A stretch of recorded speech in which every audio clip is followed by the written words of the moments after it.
solar air conditioner នេះវាមានបច្ចេកវិទ្យាច្រើនយ៉ាងណាវាមានបច្ចេកវិទ្យាប្រើជាមួយនឹងអាគុយបច្ចេកវិទ្យាប្រើ hybrid ជាមួយភ្លើងរត់និងបច្ចេកវិទ្យាប្រើ solar សុទ្ធបាទជំរាបសួរបងប្អូនជាទីមេត្រីក្រុមហ៊ុន IMB តែងតែនាំមកនៅបច្ចេកវិទ្យាថ្មីជូនបងប្អូនជានិច្ចកាលពីជាង10ឆ្នាំមុនខ្ញុំធ្លាប់និយាយនៅក្នុងទូរទស្សន៍នៅក្នុងវិទ្យុជាច្រើនកាលពីជាង10ឆ្នាំមុនហើយខ្ញុំនិយាយថា solar បូមទឹក motor solar បូមទឹកគឺដាក់ដើរដោយ solar មិនបាច់ប្រើអាគុយទេចាំមានបងប្អូនខ្លះសួរនាំច្រើនប៉ុន្តែឥឡូវនេះបច្ចេកវិទ្យាថ្មីឈានមកដល់ឥឡូវនេះគឺយើងអាចប្រើម៉ាស៊ីនត្រជាក់ដែលប្រើ solar សម្រាប់ត្រជាក់ពេលថ្ងៃដោយមិនប្រើអាគុយដែរបាទនេះគឺជាម៉ាស៊ីនត្រជាក់ដែលប្រើ solar សុទ្ធតែម្ដងហៅថា DC inverter solar air conditioner បាទកម្លាំង1សេស2សេស3សេស4សេស5សេសដែលយើងកំងបានបាទនេះជាបច្ចេកវិទ្យាថ្មីដែលយើងគ្រាន់តែត solar មកដោតចូលខ្សែ2នេះបាទ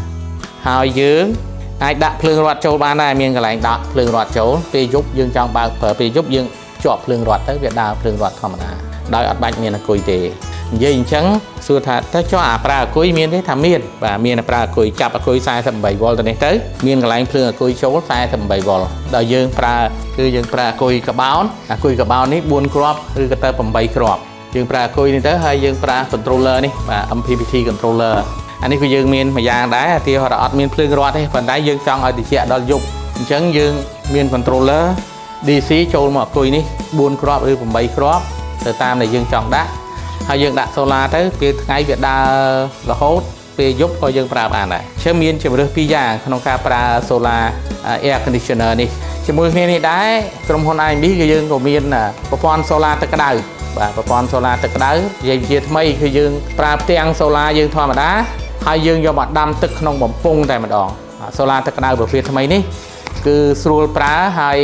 អត់ចំណាយទៅយូររត់ទឹកវែងឆ្ងាយទេយើងដាក់ solar នៅលើហើយយើងរុញភ្លើង solar ហ្នឹងយកមកដាំទឹកនៅក្រោមមកបាទដាំទឹកនៅក្រោមមកមួយថ្ងៃហ្នឹងដាំទឹកក្តៅប្រហែលមួយធុង100លីត្រឬ1000លីត្រឬ10000លីត្រយើងមិនបាច់ចាំអូសទឹកអីឡើងទៅលើឡើងអីដូចមុនទេបាទបច្ចេកវិទ្យាថ្មីកាន់តែល្អកាន់តែងាយស្រួលបាទសូមអរគុណ